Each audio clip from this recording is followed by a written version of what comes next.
Hi, everyone. This is Beth. Beth, what are you? Hi, I'm Beth Dixon. For those that can't see, if you're on audio only, let me just describe real quick what I am witnessing. Beth looks like the meme of that woman who's like, that McDonald's down on Dorset. Like, especially if I pull back my hair like this. Oh my God. If I move this part of my hair and be like, they told me you don't look like you need a McDouble. I punched her right in the cooter. I said, I punched her right in the cooter. You tell her Darlene sent you. That's exactly what the vibe you're giving right now. Yeah. Hello, everyone, and welcome to episode 9 of Hot Mess Moments. So hot. Such Not a really. mess. Such a moment.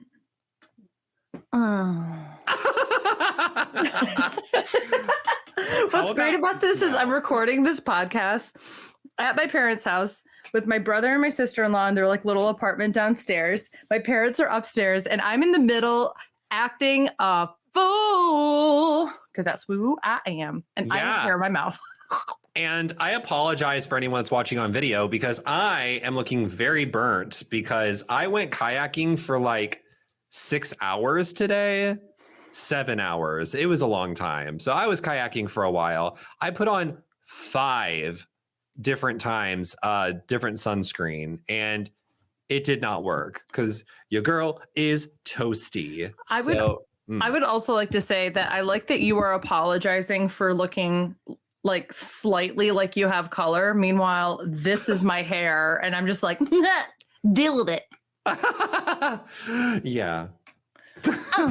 All right. So we have 2 very juicy episodes that we're going to sink our teeth into today.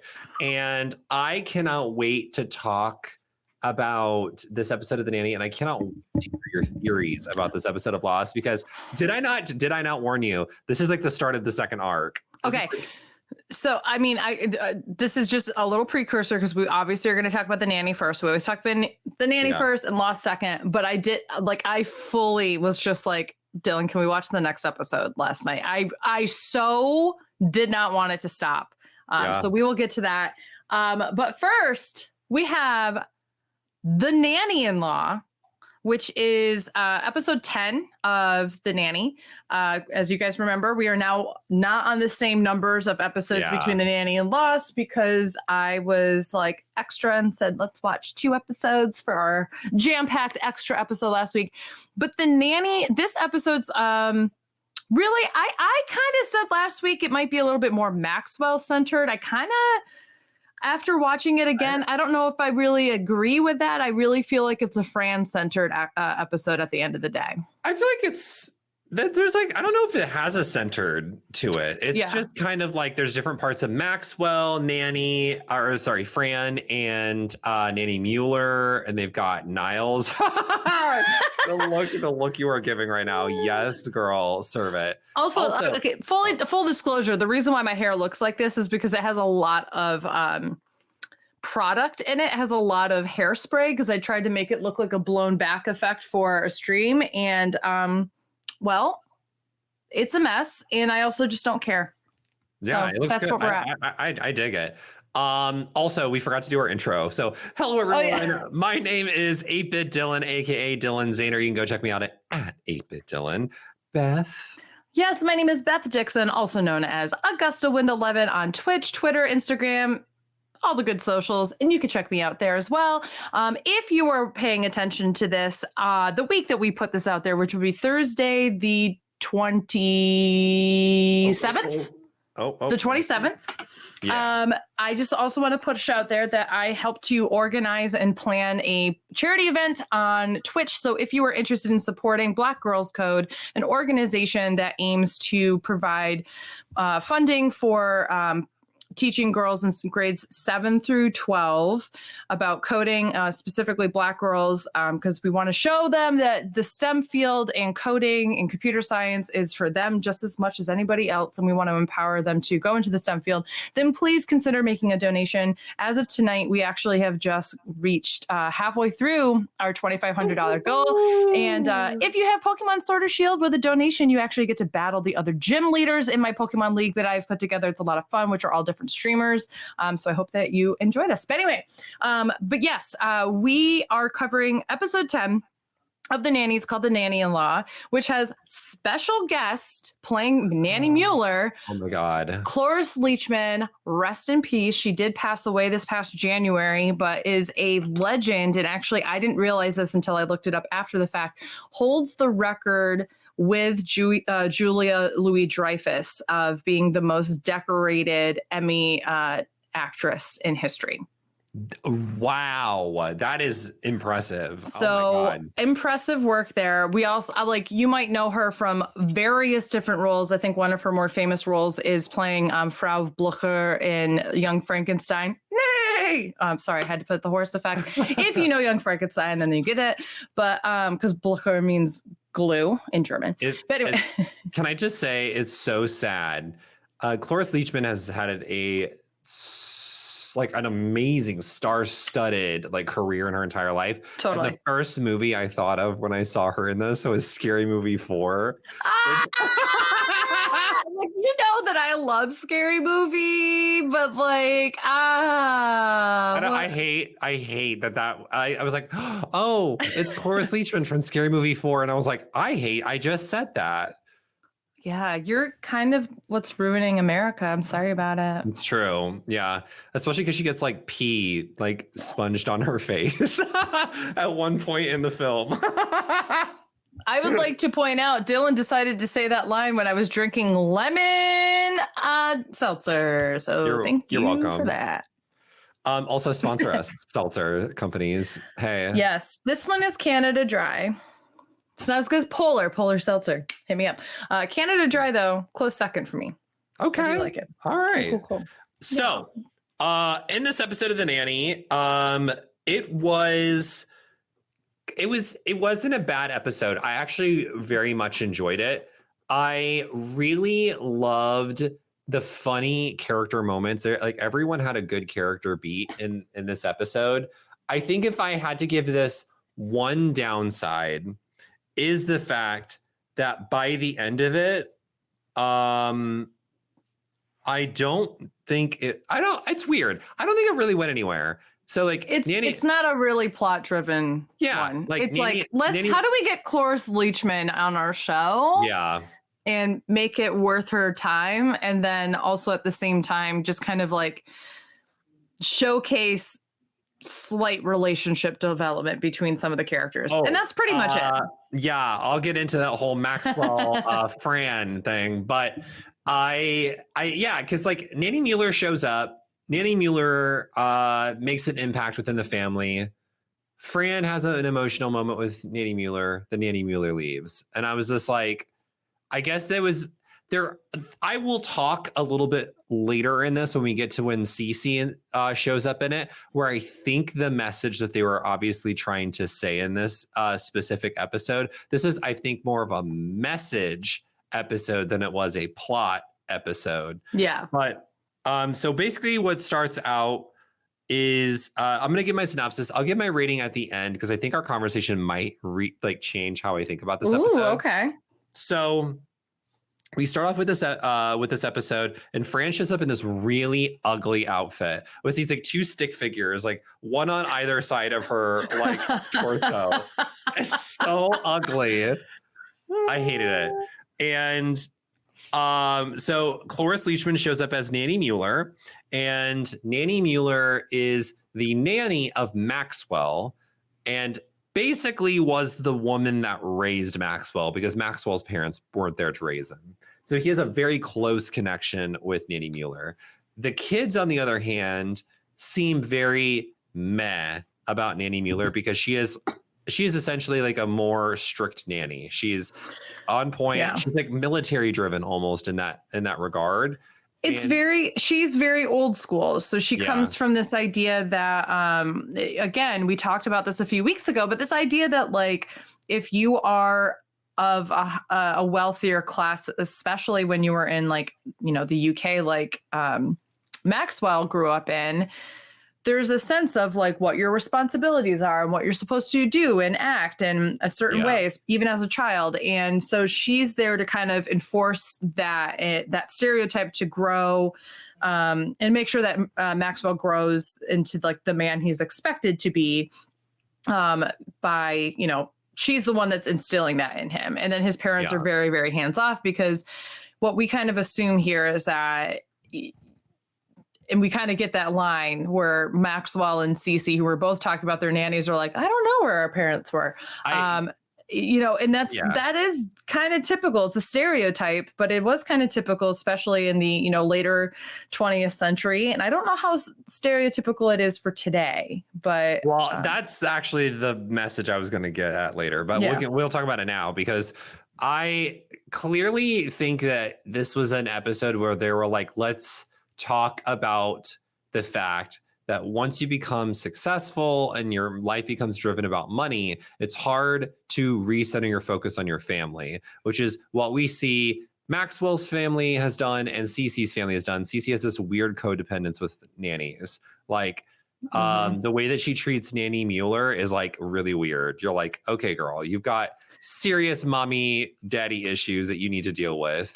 And I do think some of that, in Cece's case, specifically with Nanny Mueller, wasn't like a codependence on the nanny, but so much of a show to show Maxwell that she's like emotionally invested in the woman that raised him.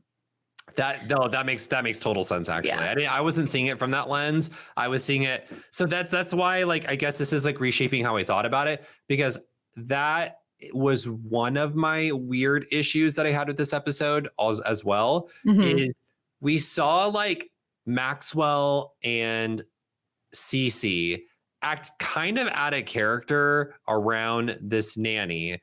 And I felt like the reason why the writers were doing it was because they wanted to get this message like pounded into your head that like rich people don't raise their kids, basically. And and then honestly, there's that message, but also the message of like, we have seen Maxwell specifically as a very emotionally kind of like shut down and turned off. Like he's kind of like a really hard person to get to know or to let people in and that kind of thing. And even in the relationship he has with his nanny is very still like proper and like not incredibly overly emotional.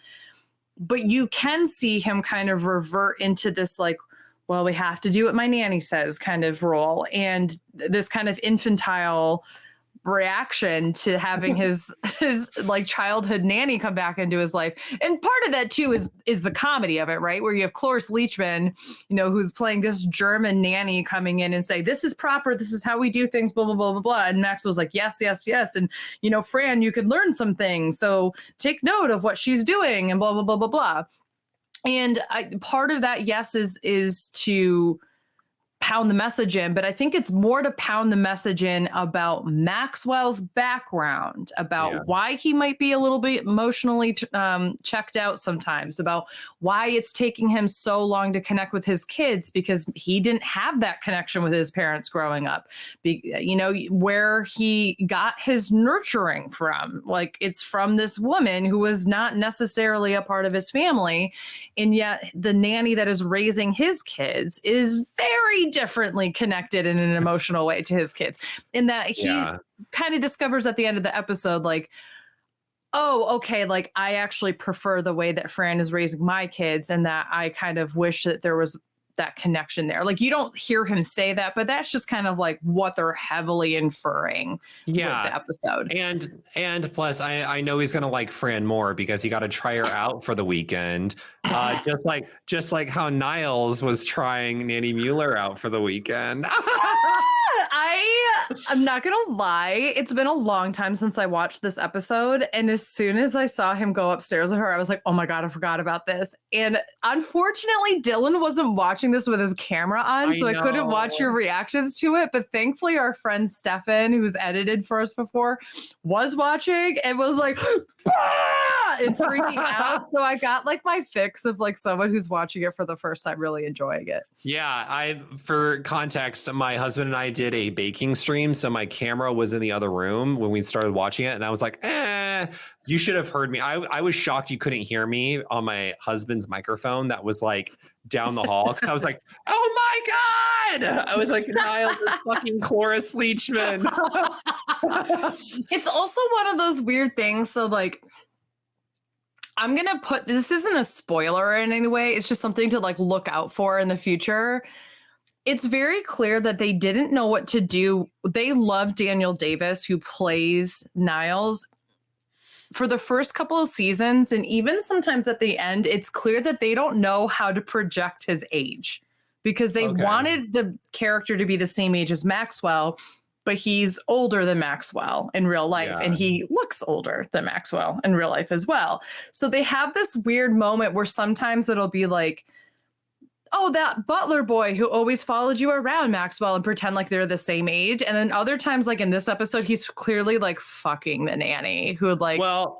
Well, Nanny Mueller and him mentioned that she was an older woman who was teaching him the ways. And so like... Sure. And they did mention that she was like 23 or something like that. And so that you would infer that he's like, I don't know, 16, 17 or something like that in that range. Maybe he's 18 or whatever. Yeah. But even still, Maxwell goes to boarding school and doesn't need a nanny anymore. So at what age? Like, so there's like things to figure out there that you're like, okay...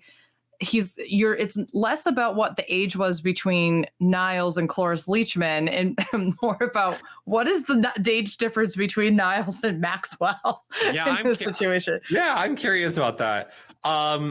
Some funny things that I do want to point out though is I really loved the comment about the sweat mustache with Fran. I was like, oh my gosh, why didn't you take her coat? It's roasting in here. She's got a sweat mustache.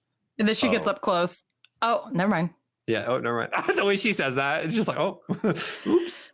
But I'm actually happy you mentioned this because what we're trying to get into, I know that like we're super analyzing this now. It's comedy, blah, blah, blah, blah, blah.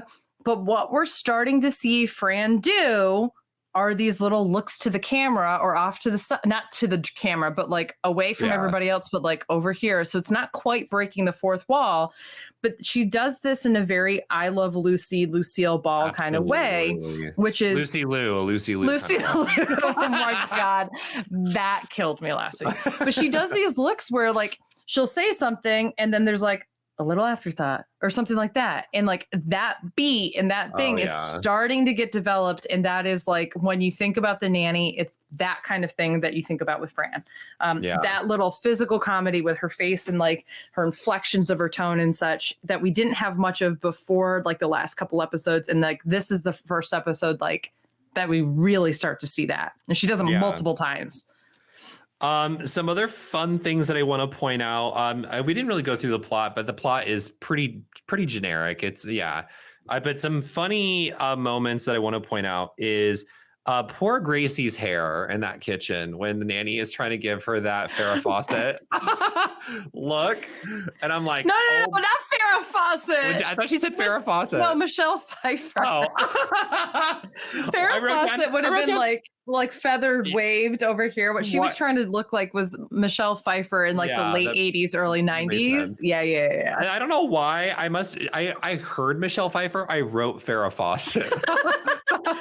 No, but she goes, I'm trying to go for Michelle Pfeiffer, and instead she just looks like Sylvia Fine. Like it's like exact same hairdo and everything. Yeah. So funny. I thought that was really funny. And I also want to point out that it's really interesting to see how Nanny Mueller treats Brighton and then treats Maggie. Because with Maggie, she is slut shaming the hell out of Maggie, and Maggie's not even doing anything. Like she's like, you can't be wearing that much makeup. You have to button up your shirt, even though it's like, like she's showing a collarbone and she's like, hell no. Like, it's just like, how dare you use floozy slut? Yeah. You freaking bump in the road. I don't know. You're no good. You're just a concubine. Like, it's just like, okay. You dumpster of a woman. Okay. And then Brighton, I thought was really interesting because we've been seeing this beat with like how Brighton is like his dad a lot. And I definitely got young Maxwell and like the way that she was treating Brighton and Brighton's reaction. I was like, I feel like that's how Maxwell would have reacted when he was a kid. Yeah, it's funny. And again, what she is doing is everything that has been positive about these kids' growth since Fran has got there, she's literally taking away from them. Yeah. So like the things that make Brighton feel more empowered in a way that's not just like, I don't want anyone to, like, he used to act out because he felt so disconnected from people. And now he's kind of like a smart ass because he feels connected and like he can get away with that. So I think he's the annoying little brother, but he does it now in a way that is like full of a little bit more confidence. Yeah. And Nanny Mueller kind of takes that away from her in the same way that like Maggie was an insecure little, girl and a young woman. And what she really, Fran made her feel more confident about herself, like through makeup, through hair, through boys, through all the things that normal 14-year-old girls are thinking about. And so she's kind of like, okay, let's take this away. Well, the idea of normal, and obviously in 2021, we have very other opinions about what is normal and gendered and all that kind of stuff. But for the 90s, that's what they would have said. Yeah. There. Another thing that I wanted to point out is after this like scene with the kids, we learn Cece's sister is named BB and her mom's name is BB and her sister's name is DD, which I thought was hilarious. Is it my mother BB? No, it's your sister. Yeah. Can I say something I never knew about Lauren Lane, who plays Cece? Yeah. I was looking at a video on YouTube that popped up in my recommended, which was like the age of all the actors of The Nanny versus like what they look like now, like when they first started in the show. Yeah. How old do you think Lauren Lane, who plays Cece, is in like this season? She looks like she could be late 20s, early 30s. Okay. Like she seems pretty fit for... How old do you think the character is? The character is clearly mid 30s. Okay. That was my thought. I always thought she was like 36, 37, like that range. And I always felt like Fran was like 34-ish, 35, and that Maxwell was like 40, 41 or something like that. Niles is supposed to be like whatever. We don't know much about him, but he looks like he's like 48, I guess. Lauren Lane is 32. And so you're right on, but I have always felt like she, because of the way her character is, not because of her, not the way she looks, she carries herself like she's in her late 30s. And that she's like this dignified, like, I'm already like gone through my awkward early, like 20s and early 30s phase, like blah, blah, blah, blah. Like I was like actually quite shook that the character is also supposed to be 32. That's actually really interesting. Because I'm 32. I am 32 for reference. You are Cece. Like, you are Cece. Yeah. Well, if her and Fran are supposed to be the same age, essentially, like I feel like Fran doesn't look 32. I will say that. I think Fran looks like a very sexy mid 30s. Okay. Like yeah. See, I agree with that too. But my whole point is like, if there's well, actually, we don't know specifically like how old Fran is because she's 29 apparently, but we also know that that's a lie. So, so like she said that twice now on the show where she's like 29, but it's dumb and tongue in cheek. So we actually don't know her proper age. But my whole thing was I was just like so shocked. I was like, I'm 32 and I feel like I am such a schlub and a mess of a person. Oh, shush it. Like I'm not, but I am. Like you are way more put together than Cece ever wishes she could be. Okay, but like, yes, I guess I'm talking like look wise. Oh, I am like such a like I just think it's funny. Like I just sit there and I'm like, I was like, what I'm supposed to look like? Because bitch, I don't look like that. That's the same with like me and Maxwell. Like Maxwell's in his mid-30s, isn't he? No, he's like 40. I was just gonna say, you're like, wait, he's in his 40s? I think he's like 40. I think he's like 39, 40. In that he doesn't look 40 at all to me. Like to me, he reads like 35 in my eyes on the show. So if he was 35, that means that he had Maggie at 21, which makes sense. Yeah. Too. Yeah. So regardless, mid-30s and such, but you were also not mid-30s. No. But like, that's why I'm like, I'm getting close. Like I'm getting up there to like Maxwell's age. And I don't see myself anywhere at where I am in life. It's just really funny because I think, again, this has to do with, first of all, the style of the clothes is very different than like what we're wearing now. And I also do think that this is for a podcast for another time, but I definitely think that like there was this idea of like when you're in your 30s that you like had to dress a certain way, like presented yourself like in an older look than what you do now. Like I feel like now millennials are very like, I'm still 23, like sometimes in their fashion, but like Gen Z has always dressed way older in my opinion than like, so I think it's just like an interesting, like if you look at the generations thing, like how millennials have always dressed versus like maybe Gen X and whatnot. So but anyway, let's continue on. So I want to talk about before or after the CCBBDD outfit. I originally was going to make my outfit of the episode the golden green outfit, but then they hit me over the head with this pink trench coat, and she is serving sex kitten in this pink trench coat where she's talking with all the other nannies in the park, where she's like telling her grievances about Nanny Mueller. And that's when Lupe and the other girls are like, don't give it between a man and his nanny. Don't do it. And this trench coat look is chef's fucking kiss. It is so hot. It's not only hot and it's like beautiful in its own way. The like you said, they hit it over the head with like nannies are supposed to wear a uniform because every other nanny that she's with there like have their uniform. Nanny Mueller like obviously would have had a uniform, and even Nanny Mueller isn't in a uniform but dresses like as if there wasn't a uniform. But like you had a dress code. You know what I mean?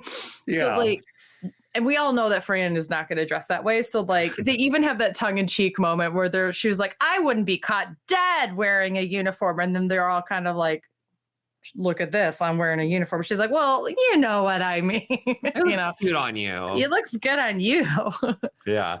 But speaking of her in a uniform, Fran is that girl because that girl. She shows up to dinner in a full nanny getup to kind of prove to them, you're going to miss me. Like, I don't think this came across as like the nanny or Fran trying to be like a fancy nanny. Fran fully did this as a fuck you to the family, and specifically Nanny Mueller, because I feel like Fran should be on Survivor. She orchestrated this entire thing. She's like, I'm going to go pick up this cute, not that cute, but cute nanny outfit. I thought it was cute. She wore it really well. No, she didn't. She wore it well at the end of the episode, but not there. Oh, okay. Absolutely. So to put that into reference, she's wearing, the nanny like dress apron kind of look that has like below the knee white stockings. Her hair is flattened with like a little like, which I think she called it a Howard Johnson's like hat or something. Like she got it at Howard Johnson's, like the servers used to wear or whatever. And it really does look like either a mix between like a nanny uniform and like a waitress, like diner waitress kind of uniform, like combined. And she's doing everything. Like she's acting just like Nanny Mueller. She's going to go bring her plate into the kitchen. And like you said, this is clearly a FU to Maxwell, but it's not just an FU. It's a, so this is what you wanted. So this is what you're going to get. Is this really what you wanted? Yeah. And that's why I'm saying she's like organized and orchestrated this entire thing. I'm like, Fran, just be on Survivor, please. I would love to see her and Sylvia on Survivor because I feel like Sylvia, we've seen that Sylvia is also like a manipulator. Yeah. She's not as like subtle about it as Fran is. Yeah. But just also I want to have her be like, does anybody have more fish? I'm feeling a little bit like rice, like Yeah. Yeah. She's like, can someone please just put this fucking fire together for me or something? I don't know. Meanwhile, I went to the woods to have a tinkle and there wasn't any leaves available. So I used my hand. Yeah. I used a Malamar. So we have this like whole moment that happens. I'm just gonna skip over the fact that time out. I'm sorry. I'm gonna bring it up. So you said Malamar, and it made me think of the other day I was playing Pokemon in this tournament thing, and somebody played with the Pokemon Malamar, and all I could think of in my head was, you want a Malamar? Wait, there's a Malamar as a Pokemon? I'm looking this up. It's spelled Malamar, so it's not actually like, it's not like a candy Pokemon. It's like Malamar. Oh yeah, it's like the upside down jellyfish, or like squid. That's what it is. Yeah, and I just like Malamar. That's so want silly. A Malamar? Yeah, Inkay's evolution. But yes, I agree completely. Sorry, so off topic. No, you're good. So then we see Niles and Annie Mueller fooling around in the kitchen, and Maxwell and Fran see this happen, and that's when Maxwell's like, oh my god, Niles and the nanny, and they make a weird pudding reference. Like, I'm like, they're in a food play. I feel like Niles is eating something off Nanny Mueller, and Nanny Mueller's here for it. I mean, you work, girl. If you know he can cook and he can put together a good custard cream, why wouldn't you take advantage? Yeah. You're like, eat off these booty cheeks, girl. Okay. I just wanted to say that as you take a sip of water. Can I get some vodka? Yeah. Tequila, please. On the rocks. After this moment where Maxwell and Fran see that Nanny Mueller and Niles are having a sexual relationship, she cannot wait to rub it in their face the next morning, and it is palpable. You can taste how much Fran as a character is loving that she can hold this over Nanny Mueller and Niles' head, because Niles and her are sleep friends. Last night because I kept hearing things that go bump in the night. Yeah, then they both give her that look. And then he's so tired. This constant gag of Niles always being tired. I love to think that Niles is just this nasty, dirty little horn dog that just fucks all night long. Do you think because he's a servant in the day, do you think that he's submissive, or do you think that's when he gets to have his dom side come out? I was waiting for you to take this to a BDSM route. Because we have to every week. Yeah. I was like, what's gonna happen? When's it coming? No, Niles is definitely a sub, and Nanny Mueller is a dom for sure. I agree. Yeah, and I'm here for it. Honestly, Niles, live your truth. Be the sub bottom that you were always meant to be. So lastly, I want to talk about this final moment where Maxwell is having to tell off Nanny Mueller, and he leaves because he can't commit to like telling Nanny Mueller that she needs to leave. And Fran's like, you left your balls. And then after he leaves, because he's gonna go play tennis. I think that's the full context. No. She fully grabs him by the balls and she goes, like, "You forgot these," and then he goes, I didn't know. That's not where I was. No, I was kidding. And then Nanny Mueller has this very emotional moment, and I think this is another reason I did not like this episode as much. I'm not saying it's a bad episode. I'm still probably going to give it like a 9 out of 10. I still really enjoyed it. Yeah. But it was so out of character for Nanny Mueller to have this random emotional moment out of the blue with someone that she clearly doesn't like, which is Fran. She's like sitting there grabbing food out of a platter, and she goes from like getting ridiculed about her relationship with Niles with Fran to then all of a sudden just unloading all this emotional baggage onto Fran. And I was just like, okay, I mean, I get it. We're towards the end of the episode. This has to happen.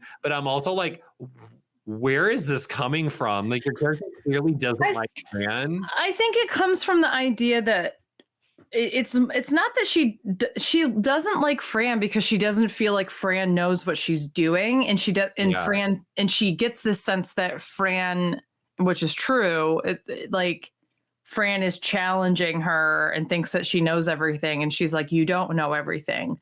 The reason why you don't know everything is because you haven't had to say goodbye to those kids and just be like left with nothing, and that's where it comes from. So there isn't like, I'm not as bothered by that. I'm more bothered by, like, to your point, the pacing is just like boom, boom, like whiplash. And then like Niles, and then like, not Niles. And then Maxwell comes back, and then it's like, no, you be nice to your nanny, but she's still gotta go. Like, it's just like, we had way too many plot development things happen in like agree 30 seconds.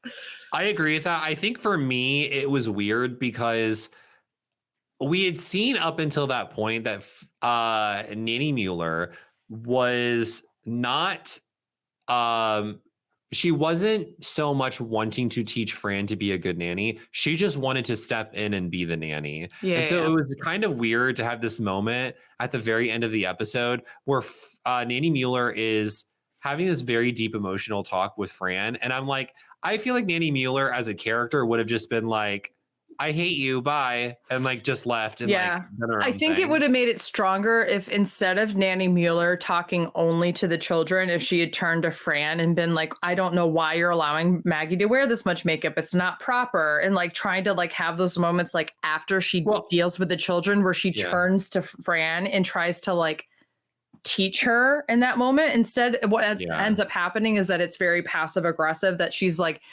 talking to Fran by talking to the kids. So there's that disconnect at the end here where it's like, well, you haven't really spoken directly to her this entire time. So why are you dumping all of this on her all of a sudden? Yeah. But speaking of dumping, because I feel like, never mind. I was going to say something really gross. The way that Maxwell talks to Fran in this ending shot of her in this nanny outfit, which, can I just say, I'm so happy. Or not nanny, I'm sorry, Fran. The Fran in the nanny outfit. Yeah, so when she's tailored it, so now it's a mini skirt essentially, and it looks like sexy and such. So can I just say, they didn't need to show this nanny outfit, but I'm so glad they did. Because I still am not going to give my outfit of the episode to the sexy nanny uniform. I'm still going to give it to the pink trench coat, just because the pink trench coat is so hot. This is cute. I do love the sexy nanny uniform, but the way that Maxwell talks to Fran, they are so loosey goosey with this relationship. I'm like, they're fucking in my head canon. They are fucking every night, and they clearly know what they're doing in the show now. Like they are like his comment where he's like, "Oh, I tested her over the weekend," or something like that.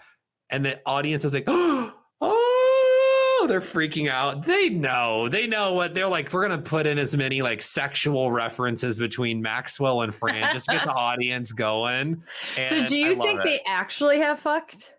No, they clearly haven't. They have not fucked. I was trying to get clarification here. So yeah. You just think that like it's the writers like going elbow to the audience. Like clearly some sexual tension. Look at him. He's like flirting with his nanny. Whoa. Like, but I also think that it's going to become something deeper, like later on, especially after this episode, where we're getting more and more references to, I know like it's common to say it when you're a nanny, like your children, but like they keep, like we are seeing this like code parenting relationship between Maxwell and Fran, and then later we're getting this whole your children, and they keep referring to these children as Fran's children. Yeah, and I know it's normal nanny talk, but they say it a lot, and we've heard it a lot over the course of several episodes, even where Fran herself refers to them as "you don't my kids." Yeah, don't mess with my kids.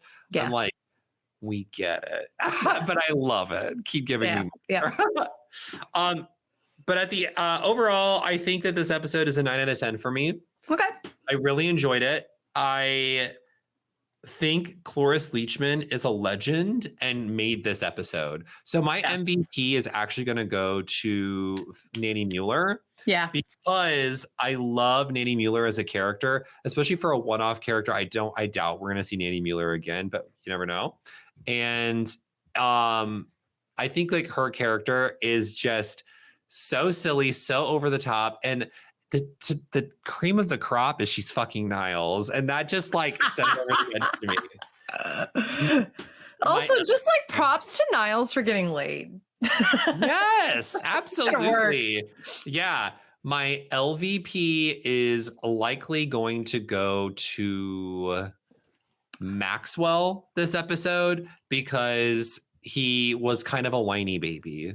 And it wasn't hot. He didn't have any conviction. It was just like, ugh.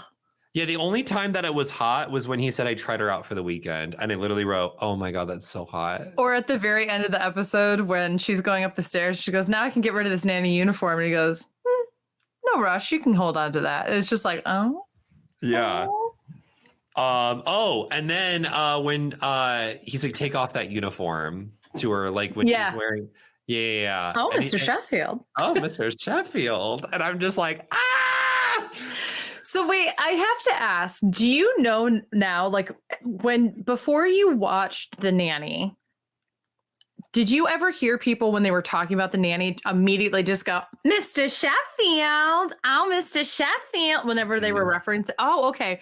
No, so I feel really don't know anything. Yeah. So like, even like in the season 6 Snatch game, Courtney Act plays Fran Drescher as Fran Fine from The Nanny. And it's just like, Mr. Sheffield, and like does all that kind of stuff. And then Jocelyn Fox tries to do the impression. Like whenever people say, oh my God, The Nanny, everybody will go, or they'll go, Mr. Sheffield. Like that's the only thing people ever say if they're trying to like invoke the feeling. So I just kind of had this moment. I was like, I wonder like if you kind of get it now because she says Mr. Sheffield, like I mean, I get it now, but I never I never heard the references. Like, the only thing I knew about The Nanny was that she was like you said, the Lucille Ball of the 90s. Like I heard her referred to as that before. Yeah.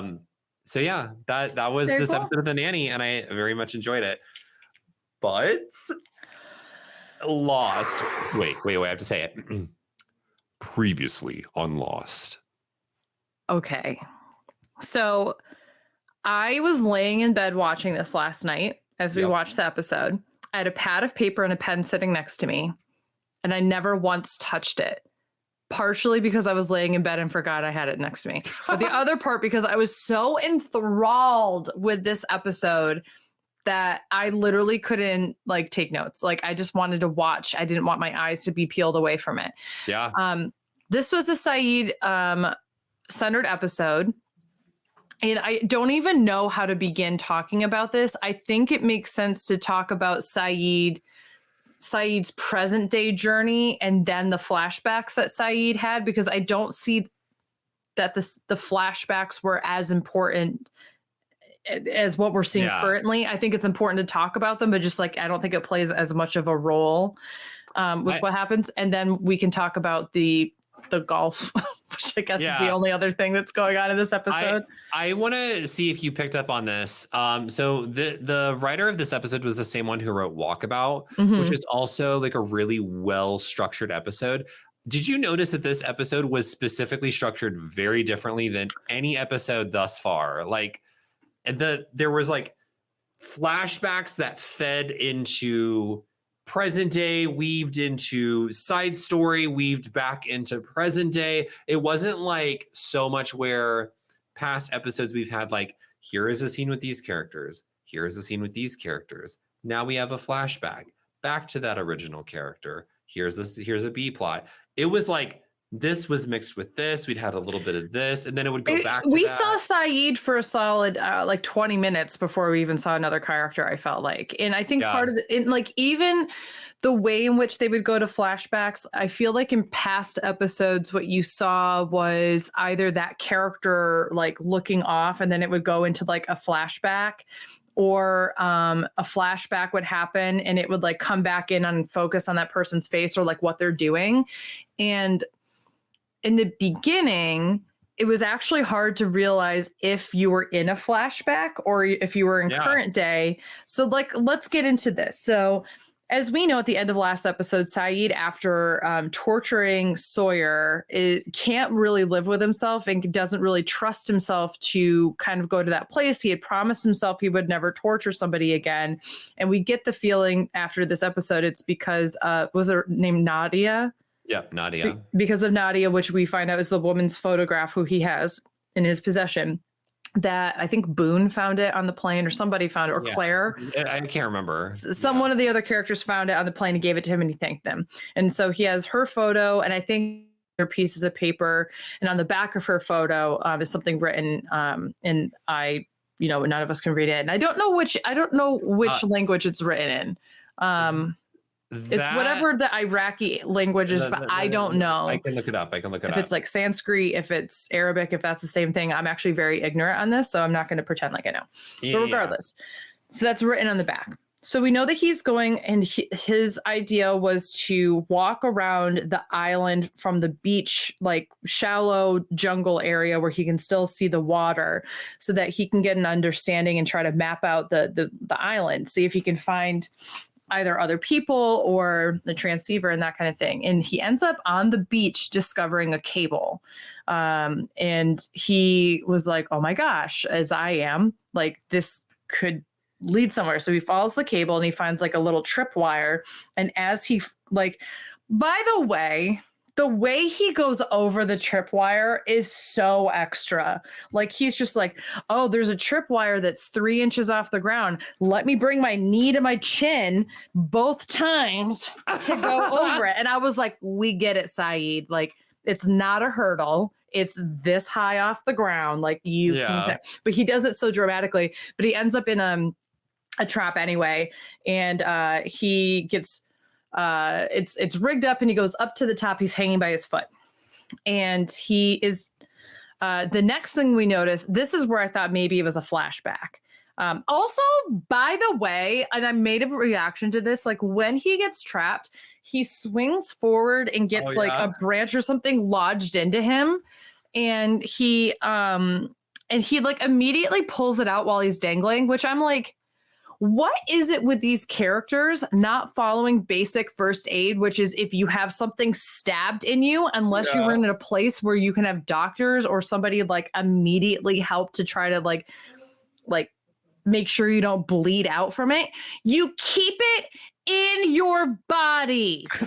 Do not pull it out, because you might be actually like, you might bleed to death that way. If you have something that is in you, whether it be a knife or, and I'm not, this is just a PSA for people out there. If you get stabbed with something, you get something inside you. You keep it in there until you can get proper medical attention. Now you're in the middle of the freaking woods. The proper medical attention is very limited, and you know he's very far away. So you might as well keep it inside you until you can get to him, because he's going to have very limited resources to help you, but at least you have somebody there who can help you. Regardless, he pulls it out and then he passes out. Whatever. At the college. Oof. And and then we move to the next scene. And the next scene is where I thought maybe it was a flashback at first. We have this woman who is repeating over and over in Spanish. So she says, first where's off, Alex? So first I'm going to answer the Nadia thing. So it's written in Arabic, and what it says on the back is, if we cannot make to see each other in this life, we can see each other in another life. Or see each other in another life. And then she says it in English, German, Spanish, Italian, French, and Russian. And she says, where is Alex, each time in a different language. So that's so funny, because I only picked up, she said it in Spanish multiple times. And so that's why I was really confused, is maybe the reason why I didn't understand the other ones was not because it was in another language that I didn't understand, but I thought it was because like of his consciousness, like you really couldn't make it out. But now we understand that she's like obviously very fluent in a variety of different Romance languages plus German. That makes more sense. So he kind of comes to, and he is chained to a cot with no mattress on it, which, by the way, I'm very sensitive to like where I sleep, would be very uncomfortable. And I'd be like, I know that like I'm kind of your prisoner, but could I get a little bit more back support? I have a bad back. It'd be great. But anyway, so he wakes up and she's asking him, where is Alex? Where's Alex? And he can't answer. And obviously, because he doesn't know who Alex is. And then does she knock him out again? I can't remember if this is where she like drugs him because she thinks that he might be part of the others and he doesn't know who the others are. Yeah. And he's trying to explain like, I was a part of a plane crash. There's like 40 some other people. And she like, I don't think she believes him at first. So basically he's like getting shocked by her with this battery. That's right. He's getting shocked with the batteries. Yeah. And so she's getting he's getting interrogated, and in this moment she keeps asking him, do you know where Alex is? I know who you are, I know like who your people are. And he's like, I don't know who the hell you're talking about. And so it ends up getting to the moment where he's talking, I believe, more about himself and like who he is. And so she kind of stops to like recollect on like things that he says. Yeah. And then eventually they start having I could be wrong. She asked him about who's the woman in the photo. Yeah. And and then it goes to the flashback. And then it goes to the flashback and you see him as an Iraqi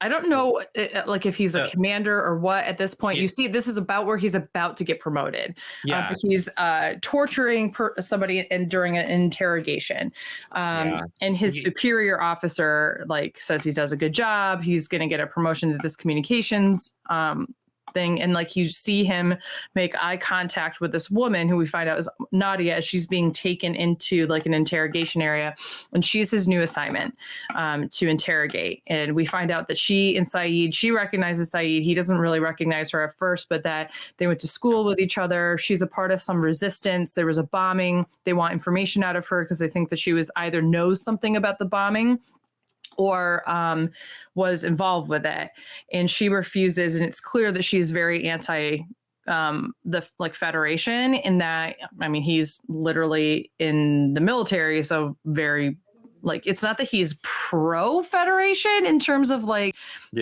probably how he feels in relation to her, but he's obviously loyal enough, which we find out later is because he's worried about his family's health and safety. Like it sounds like he's really more involved with the military to be to make sure his family is safe. Yeah, he's definitely not a willing participant. Yeah.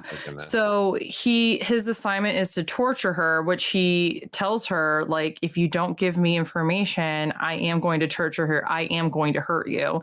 And then it stops that scene, and it is inferred that he does hurt her. Like he does have to torture her.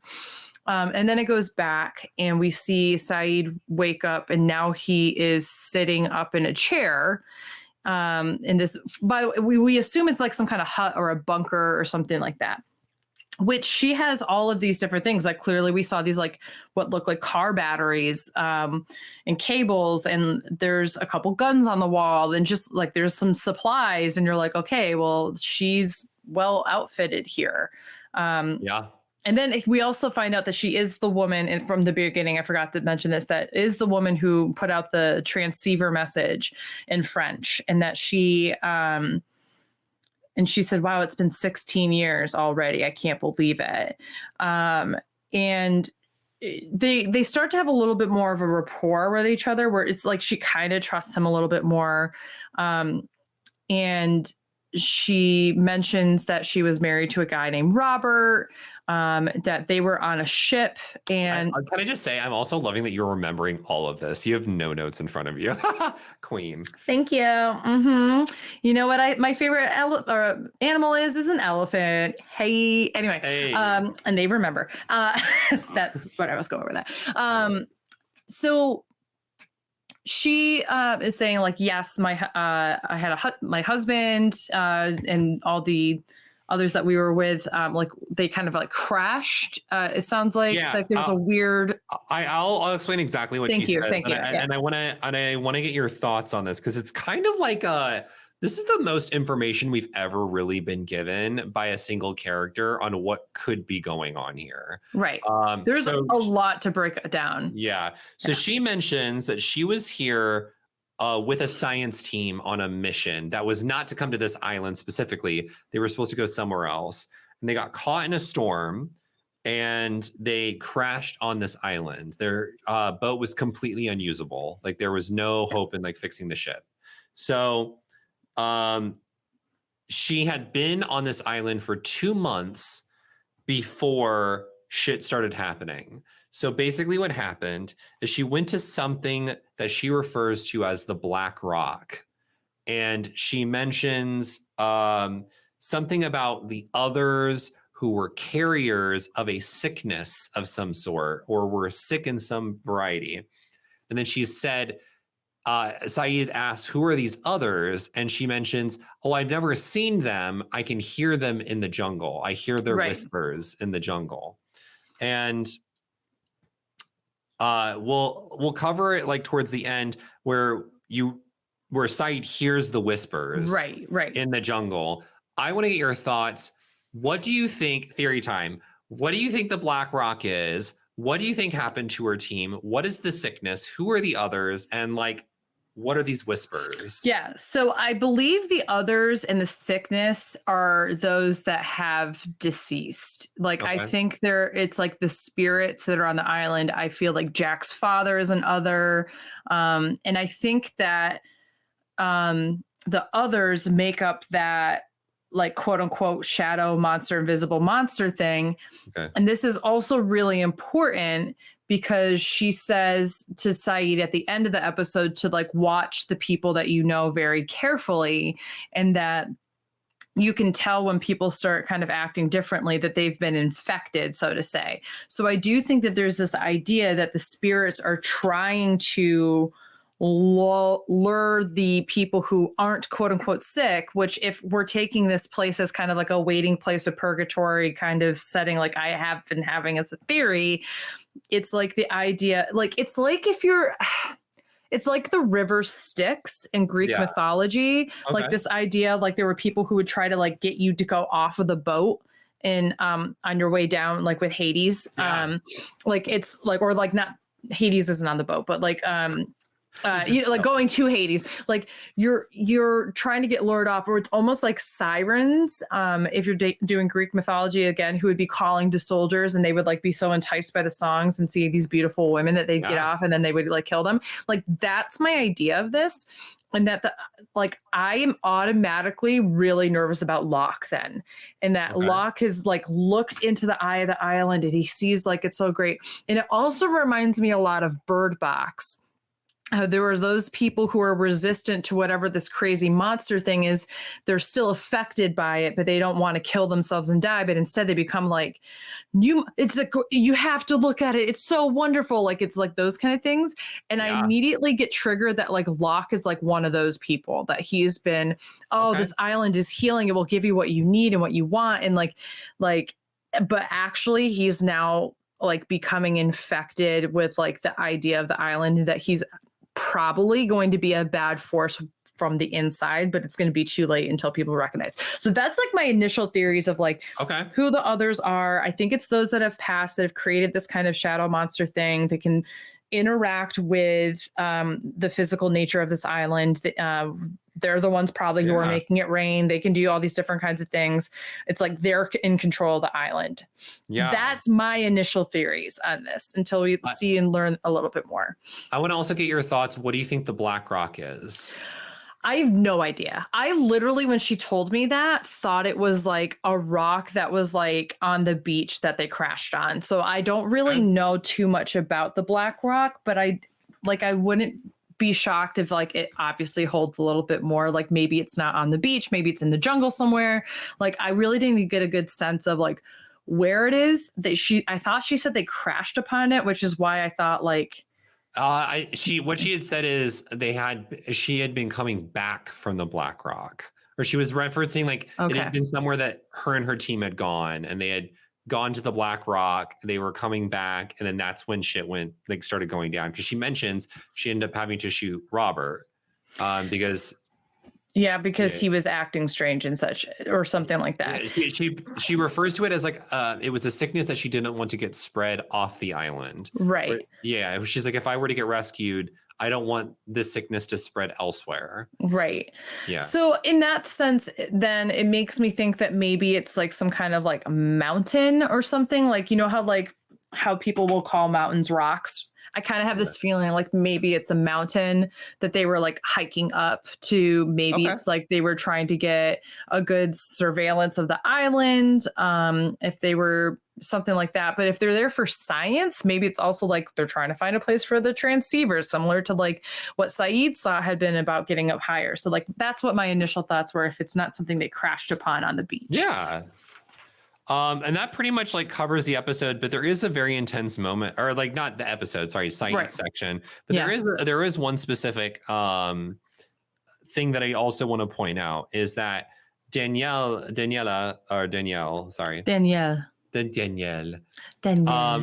Saeed, when they hear the roar, she's like, oh, this might be one of the bears, like as if like she's gonna go hunt it to kill it and eat it. Saeed mentions it could be that monster that's out there, and Danielle says there's no such thing as monsters. So what do you like? That's why I also think that it's like the others are the force, like they can make themselves visible in the sense that like Jack's father did, but that they're like kind of like can collectively come together, be an invisible force as well.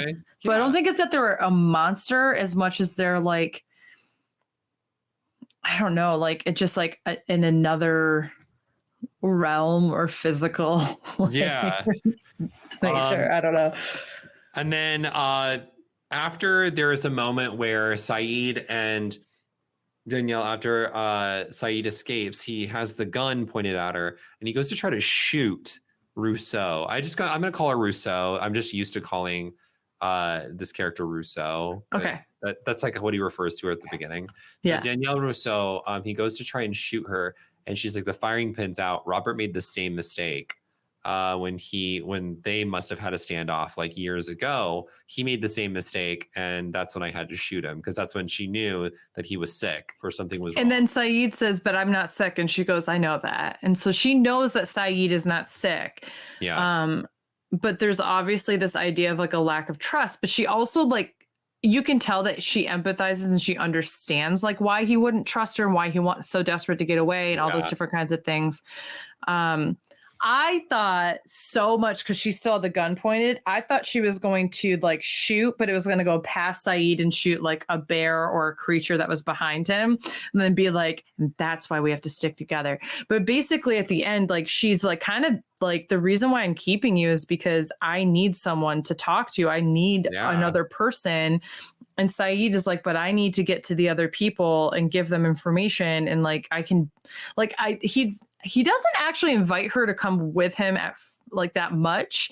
I think I think he knows he can't convince her to leave. Like, and like, I think he also understands, like, if she thinks that I'm affiliated with these others or something, that there's a bigger risk of bringing more people to her when she's like the only one left, essentially. So I think he knows that that's the reason why he's not really inviting her. Like he does. He's like, you can come with us. And she like immediately shoots and she shuts it down, and he doesn't like try to convince her more than that.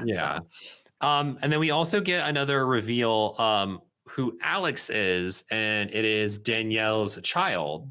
But the way she words that, doesn't she, now you can correct me, doesn't she say Alex is supposed to be my child? Honestly, I can't remember. She says something really weird where it was like, supposed to be my child or was my child. She says Alex was her child.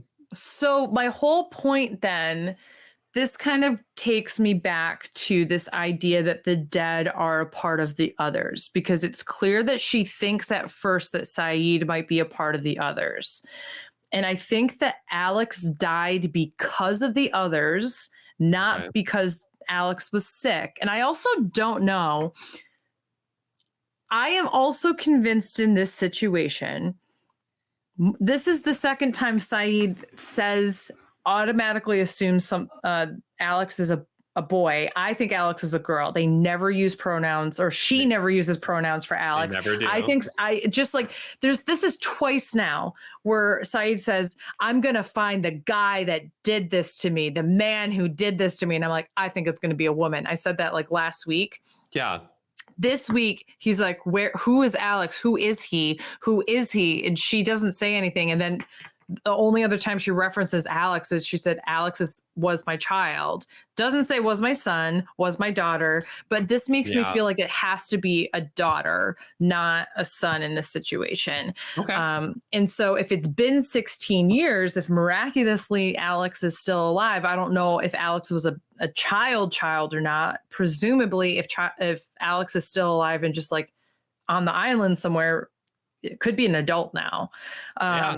So there's that aspect too that I have in the back of my head. So yeah, I'm like interested. I'm like, oh my gosh, but are we going to find Alex at some point? Or is Alex the key to figuring out how the dead others or whatever they are like claim people without the illness by killing them? Makes me think of like the pilot in the very beginning, like who like you see him like flayed up in a tree essentially. Like I don't think in this situation the pilot would have been sick.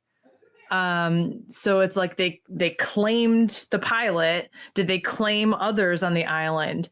And this just popped in my head. Holy crap. What? Oh, Claire's child, the baby. What if it was dead? And there's like, they like claim it. And so she's going to have an other baby. Like she gives birth to an other. Oh my God. That is so crazy. Beth's face. For those that aren't watching on video, Beth is having like an epiphany. Yeah, right no, bitch. We got to think about that. Yeah. I think it's a solid theory. I think it is. I do want to talk though about some other stuff, because there's a lot of other things that happen besides Saeed's plot in this. Oh, I do want to point out in the flashback, he does eventually help Nadia escape by having to shoot one of his friends. He shoots his commanding officer and bold strategy to not check to make sure he's dead before you shoot yourself in the leg and give her the gun and say, we're going to pretend like you shot both of us and escape. Yeah. Like bold strategy to not go over and check that pulse, but okay, you do you, bro. Yeah. So Nadia quote unquote escapes, but he also tells Danielle that Nadia is dead. So we can presume that either that she did get caught and died, or so he contradicts himself later on. So this was something that was like hotly debated back then, like when this episode first aired. It was, what we believe now is that he said that because he didn't want to talk about Nadia anymore. So he just said she was dead in order to like move on with the subject. But she could still be alive. Well, later on, he does mention he doesn't actually know if she's dead or alive, like after this. But I don't know if that, I didn't take it as him like saying like, I don't know if she's dead or alive. I thought it was more about the message that was written on the back of the photograph, that this idea of like, maybe I'll see her. I know she's not here, but maybe I'll see her in another life kind of situation. Got it. I always saw it as like him saying that she was dead because it was a sore subject for him, and he's like, she's just dead, I don't want to talk about it. See, that's how I took it. And it's also kind of similar to like Rose's husband, and like where people are like, well, Rose is dead, and Rose, your husband's dead, and she's like, I don't think he is. Like I still feel like there's a connection or something, and I feel like Saeed might have that, where like you don't know for sure if they're dead. I think Rose thinks of it as the opposite way, where like, no, he's still alive, he's just wondering where I am, essentially. But it's an interesting thing. It's another idea of this idea of like having psychic connections with people, or not fully believing that they're fully gone, even if they are dead physically. Like, have they fully left you? So like, that's kind of like part of what I thought it was. And then I also, I want to talk about a few things like outside of this main story. First off, weird in my opinion, weird 180 where everyone's just kind of cool with Sawyer now, like, or at least Jack and Kate are. Jack, like, obviously has issues still with Sawyer, but is like willing to bandage him up still. And I felt it was a little weird for me. I didn't think it was that weird. I'll be honest with you, because I think the person who would have felt the worst about, well, first of all, the only people he's talking to are Jack and Kate anyway. So we don't have to worry about, it's not like Boone is like, oh, how you doing, man? Like, we're not seeing that. But I do think that Kate makes sense because she's kind of like found out that he was a little boy and she got him to open up and like that kind of thing. So she kind of understands him a little bit better. Yeah. And then Jack is also like fully for his conscience, like continuing to like try to help him. And we know, like, I'm pretty sure Kate hasn't said anything about Sawyer to Jack. So I really think this is just like Jack being Jack and like trying to, that makes sense, you know, do well. So if to me it wasn't that crazy that they were just kind of cool with him. I think that they kind of treated him like he fully just like goes, clean your own bandages and gets up and leaves. Yeah, like, I was like, ooh, sassy. It's because you better work her. Because he teases Jack about Kate and he's just like, hubba hubba, she was kind of into me. I'm just saying, like, kind of. And I also felt it was kind of weird. Like, he did basically sexually coerce Kate. And Kate's just kind of like, like, kind of like, this is again why I'm so like over the writers writing, obviously a strong independent woman is like, I'm so totally okay that I was basically sexually assaulted, blah, blah, blah. And you're like, no, coercion is not consent. Coercion is assault or rape or whatever. Like, there is a fine line there. Like, yeah, exactly. And it was a little weird. Other than that, though, outside of this like Sawyer, Jack, Kate thing where Kate's basically like, make a better effort. She's like, you can. Well, what she tells him is, you make no effort for people to like want to be around you and like want to do something. Like, you have to be willing to, you know, put yourself out there in a way that's like not going to make people hate you. Yep. And after this scene, we get our first of 2 new extras in the show. Like, I remember when I said earlier, they start giving like random weird lines to people. So we got the guy who has a rash. So, and his name is Sullivan. So Sullivan, okay. Yeah. I will say you will probably never see Sullivan again. Like, they do this a lot. Okay. So that was what I was interested in, because I was like, if he's around again, I could see that his rash is actually maybe something like a manifestation of the others as well. Like, or something like that. Like, maybe that's the sickness or something. But if he's not around, then it's just like, they do this a lot in the first season where they'll like introduce the extra of the episode. Because I think it's because they had the cast there and they're like, we'll give lines to other people. Later on, we'll meet Ethan, who is an extra that does get a few more lines. I don't remember who Ethan was. Ethan was with Locke. So they were like hunting with the boar. He was in it very temporarily. Like, yeah. So Sullivan is in this and he's talking about this like rash and he's like a hypochondriac and he's kind of annoying Jack. And Hurley sees how stressed out Jack is with and everything. How everybody is. Yeah. And is like, we need to find a way to de-stress. Because what he's basically telling Jack is like, you're telling him not to worry about it, but we have nothing to do but worry about every little thing. So of course people are going to be hypochondriacs, but also like, if he has a rash and it's hives, like, why are you being so dismissive about that? Like, oh, it's hypochondria. No, it's actually hives. So that's not hypochondria. Yeah. Like, calm your ass down, Dr. Jack. Like, let's look into this a little bit more. Because what if there's some fucking weird shit that's going to be going on? What if there's a plant he went up against? What if your water isn't as clean as you thought it was? Let's have a little foresight here. Bitch. But anyway, bitch. Yeah, bitch. But yeah, so I kind of felt like that was like very dismissive of that character, which is why I felt like maybe there was something a little bit more to the hives situation. But basically, yeah, so they're trying to get like Hurley is trying to get Jack to like see a bigger picture here. Like, we need to have some fun in order to like have a normalcy here, to have like a life. If you want us to hunker down and survive and be in these caves, we got to find a way to have a work-life balance, essentially, is what Hurley's trying to say. And then a couple people, I think it was Locke and what was the other guy you just said? Ethan, like find a couple suitcases and they give it to Hurley to go through. And Hurley's like, oh, hells yeah. And like gets all excited about something. And then you see him gathering up rather random supplies as like Michael's putting together an aqueduct system, essentially, like he's drawing that out. And you see him like put all the stuff together. And then it turns out that Hurley has put together a 2-hole golf course. I had 3-hole. Oh, I thought it was 2. Oh, okay, girl. You can't discount the extra hole, baby. Oh, well. And it wasn't just Hurley; it was Charlie as well. Yeah. My apologies. I made a note of 3 holes. Yeah. Of course, you can't forget the 3rd hole. Wait. You can.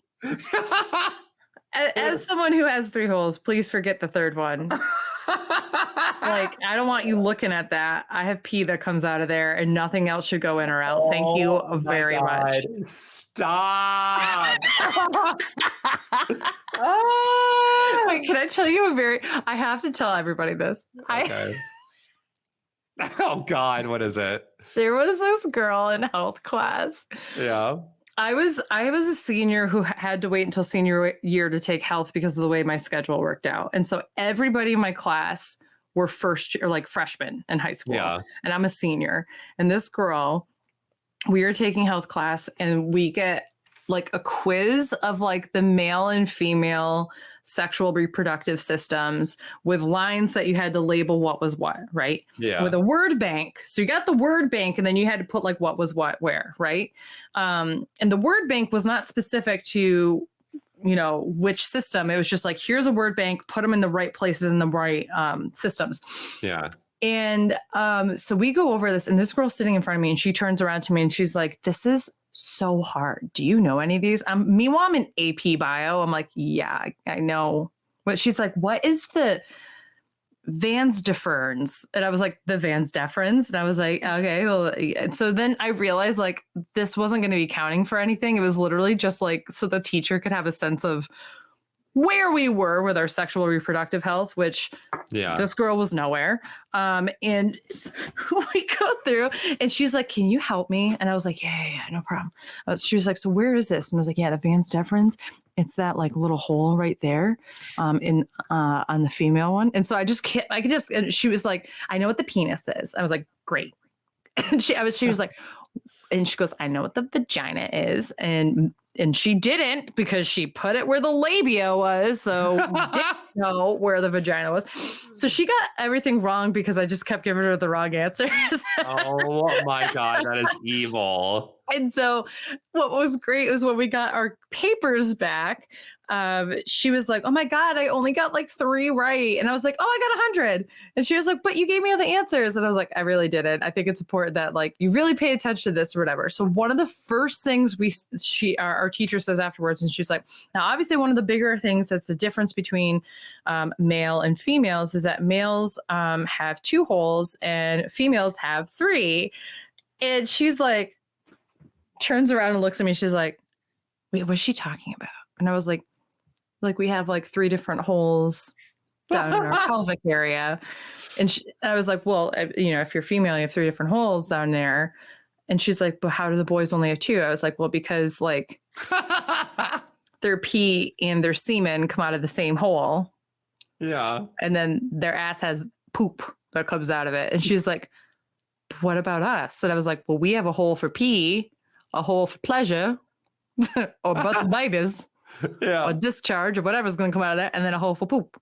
And she was like, this doesn't add up. And so she just turns around and she just goes, I need to go to the bathroom. And raised her hand. And then when she came back, she sits down and I go, everything check out.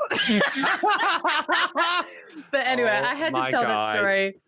And little did you know, actually, when she went to go use the restroom, she actually was this golf course. She stood in as the golf course and lost. Honestly, I wouldn't be shocked if the writers were like, and this is this girl from, you know, upstate New York. Like, and this little valley here was her taint. Like what the hell? So this golf game is happening. I'm like, let's get off it. This golf course game is happening. And it's called Hot best moments for a reason. I know. I love it. So this golf course thing is happening, and it's Jack, Michael, Hurley, and Charlie. Okay. And they're all playing golf. They convince Jack to play. And then Sullivan happens upon them. And Sullivan's dweeby, nerdy little ass can't keep a secret. So he tells, or news gets out at some way to the rest of the camp. And now everyone and their mother is up here watching. Which, why are they keeping that a secret? I don't know. I don't think they meant to keep it a secret. I think they were still playing a game. And then everyone just found out about it. I think eventually Hurley was going to tell everyone about it. Sure. Yeah. So so they all end up being up there. There's a little subplot going on between Michael and Walter. Walt. So where Walt wants to go on a hunt in the very beginning when it's the middle of the night with Locke. And Michael's like, don't even think about it, go to sleep. And he's like, okay. And so then Michael is planning this aqueduct, and it was basically telling Walt to go entertain himself. All the while, the whole theme here is that everyone's fucking bored.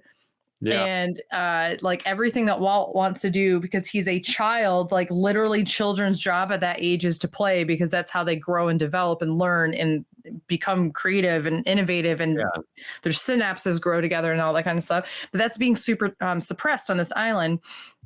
And so Michael's like, yeah, we'll go play. And then he finds out about this golf course and completely leaves his son at the camp to go play golf.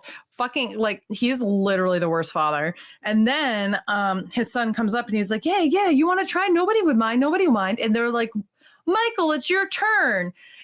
And he's like, oh yeah, well, we'll play later. And I'm like, bitch, you just offered to have him play in front of everybody else. It is your turn. Why don't you give your turn to your son, you goddamn piece of shit? What the hell? I was so mad. I was viscerally angry. How are you going to sit there? I can see it. Yeah. How are you going to sit there and deny your son the opportunity to take your turn? Come on. Yeah, it was so shady. It was really shady. So then Walt goes back and he comes across Locke, and he was basically asked Locke if he would show him how to hunt and all that kind of stuff. And Locke is throwing a knife at a tree. And so he hands this huge knife. It's massive. It's a mess. It's like a Katya and kind of a knife, and gives it to Walt. And you can see Walt kind of playing with it, right? And this is, if my theory is correct about Locke potentially being quote unquote infected by the others, I feel like Walt is the next one, because if the whole idea is that you have to watch the people that you know and love very closely to see if there's going to be any changes, we already know that Michael doesn't know his son that well. He really doesn't know him at all. His mother raised him. They went to Australia. He didn't really have any kind of relationship until the past, week or two before they even got on the island. And then I feel like Walt is going to be the next one to be infected and change. And a lot of that's going to have to do with not only because Michael doesn't know his son, but also because Michael keeps going off to play golf or do these other things and ignoring his son. So that is my theory there. Okay. I like it. And that's basically the episode. Yeah. And I want to ask one more question. I forgot to get your theory. What do you think the cable is? Oh, so that was interesting. At first, maybe I thought it was something, because she also has kind of electricity in that bunker. There were lights. She has batteries. I wouldn't say. But something else to charge those batteries. True. For 16 years. That's true, but also, where does that cable go? It's going deep into the ocean, and then it's connected. We don't know it's deep in the ocean, though. We just know it goes into the ocean. Well, I mean, it was going down. It wasn't sitting on the surface. It could have gone 15 feet out into the thingy, and then there's just something there. My whole thought was then this got me thinking, what if this is the Hunger Games, and this really is just a sphere, and that's the little cable for the outside world, and this is an experiment. They're look at all these people die. But regardless, I mean, that cable is, Danielle definitely, I think, knows something about that cable. I think she either put it there and it's hooked up to something. Or it could be because the cable was different from the tripwire. The tripwire was like on top of like running parallel essentially with the cable. So it makes me think like she put that plant there for a reason to like make people stay away from it. So it's either something that's important to like with like charging or communications, the transceiver or something like that, or it is something dangerous that she's trying to keep people away from. Okay. Yeah, that makes sense. And then one last thing I wanted to bring up. Oh my God, I can't remember it now. Yeah, that's basically the episode. So wait, what's your rating for this episode? So definitely a 10 out of 10. Love this episode so much. I think I liked this. This is probably my favorite episode so far. Oh, wow. Yeah, okay. I loved this episode. I was so enthralled with it. And I think it's because we're finally kind of like getting momentum in storyline. I think that's why I really like it. Next episode, same thing. I can't wait. You're going to get these beats. Another theory I need to bring up. Yeah. I thought maybe at first Danielle was the person that knocked out Saeed. Now I'm thinking maybe it's Alex, whoever this Alex person is, knocked out Saeed. Or it was Locke. I still maintain Locke is a pretty good person that it could be. Especially if he's seen the beauty of the island, doesn't want to get off of it. Like, and he was also like very heavily trying to like frame Sawyer for it. I do think Locke is a contender there, but it did make me think like if Danielle had been aware of it, Danielle would have dragged Saeed back or done something beforehand. So I don't think it's Danielle that knocked him out. So it's got to be either Locke. I don't think it's anybody else who is on the island that we know of already. So it makes me think maybe this Alex person is alive and has knocked him out. Yeah, that's exciting. Do you want to know who the next episode's about? Yeah. Who do you guess? Do you want the title name? Okay, give me the title name. Raised by Another. Michael? Claire. Okay, we haven't seen Claire centric one. Yeah. And it's a good ass episode. I can't wait. What if she gives birth in the next episode and it's an other baby? I want to put it out there. If I'm fucking right, I'm like going to scream a lot on this next one. So headphone warning. You all should know anyway that Dylan and I are loud motherfuckers who scream and go like all the time. So headphone warning anyway. Or if you're in a car, turn this bitch down, especially going through a drive-through. Could you imagine trying to place an order and all of a sudden you're like or whatever? You feel like when we do the dumb shit. Just me talking about this girl not knowing shit in health class, like blaring over her house. Like her third hole. Like, listen, it is getting nice outside. People have their windows down. Let's do a little judgment on this one, whether you should have your windows down in your car, listen to us. Okay, well. Hey, if you're listening to us in your car, I appreciate you. Yes, please do. I would have to say, if looking at the LVP and MVP for this week, MVP's got to be Sawyer, hands down. Obviously, it's easy. The LVP for me is Michael, shit father. Wait, you said MVP to Sawyer? Saeed. I I was like, did I say Sawyer? You said Sawyer. I was like, wait a minute. I was like, work, girl. No. Can you imagine his like 4 lines in the whole thing? I'm like, the Saeed at centered one, the character who's super racist towards him. And I'm like, yes, Sawyer, you better work, queen. You go problematic king. Like, oh, man. No. LVP to Michael, you said? LVP to Michael. Yeah, that makes sense. Cool. Well, that was special miscongeniality to Hurley. I would just put that out there. For LVP? No, miscongeniality. Oh, okay. That makes sense. I do want to go over some comments. Comments. So we've got the Tyler Lyons, who says, "You're not alone in wanting a different writing direction for Kate, Beth. Thank you. A lot of Lost fans feel this way. I will say, despite the writing for Kate, Evangeline Lilly does a fantastic job acting it, which you disagree with." I don't think that she's a bad actress. I don't think that at all. I think that it's ridiculous that the directors looked at this writing and then said, you know what, this character's so shit. You, of course, should have as a face all the time. Yeah. And then Angela also agrees with that and says, I felt that too when watching. Another comment from Angela said, and I could tell that Angela, I think, she left several comments. Oh, you better work, girl. So she said, I know that in the years after my mother passed, my mind sought out maternal figures to fill the space that was missing. Having Fran there feels like it could prevent Gracie from looking somewhere not in the family home or somewhere more hazardous. Not that that would always lead to danger. I just feel like at Gracie's age, it'd be safer, given that this is a time before social media was a big thing. That's a good insight. And then Angela also says, me at Beth's comments about boob weight loss. Yes, bitch. Weight loss. It's a thing. Weight loss needs to get its priorities straight. Listen, I got a lot of other areas my body could be focusing on first. That's all I'm saying. I feel that. Same. And then Jackie, I got these thunder thighs, girl. They can jiggle their way off my body anytime.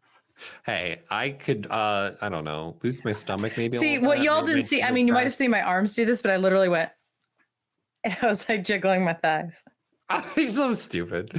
And then Jackie left us a comment, says, Eric, hello friend / reality recaps. That is where I didn't want to say it and assume, but that's awesome that you found us through reality recaps. Yes. Hello friends. Send me your way. Great ideas on this episode. I think Santa would love to have kids leave him some potato latkes. Yeah, latkes for a change. Wait, do you know what latkes are? I do. I just can never pronounce the term latkes. Yeah, you will hear it many times throughout the series. Okay. You know what? We're gonna have to start putting together our Yiddish word of the episode. That because it's basically like learning another language. My brother and I were literally just talking about how that like we were like, you know what? We should just like instead of swearing, we should like quote unquote swear in Yiddish, because that's like what so many people like in New York do. So they'll be like, oh my God, that guy was such a yenta, such a schmegegi over there. Like it's just like I'm schwitzed. Like I love that. So good. I love that. All right. We hope you had an amazing time with this episode. Yes. We had so much fun watching these episodes. Okay, speak for yourself. You had a good time. I just kind of laid there. Oh my God. Wait, what did you say earlier when I was at college? Oh yeah, pulled out and passed out. I didn't mean to make that joke. And then when it came out, it shocked me that I said that because I didn't mean it as that joke, but it was funny. All right. If you guys want to go check us out, it's at Hot Mess Moments on Twitter. If you're watching this on Apple Podcasts, please consider leaving us a review of 5 stars. That appreciate it so much. And if you can leave us a written review, it really helps with the algorithms. Yeah. And I hope you guys had a wonderful time. I'm Apadillon at Apadillon across all social media. And I'm Augusta Wind 11 across all social media as well. Thank you all so much for listening. And we will be back next week with episodes 11 of The Nanny and 10 of Lost. That's so crazy to me that we're on 10 already. We're like almost halfway through these first seasons. Yeah. We're approaching the halfway mark. I'm very excited. I'm very excited. I'm so hyped. All right. We will see you guys next week. And until then, bye. Toodles.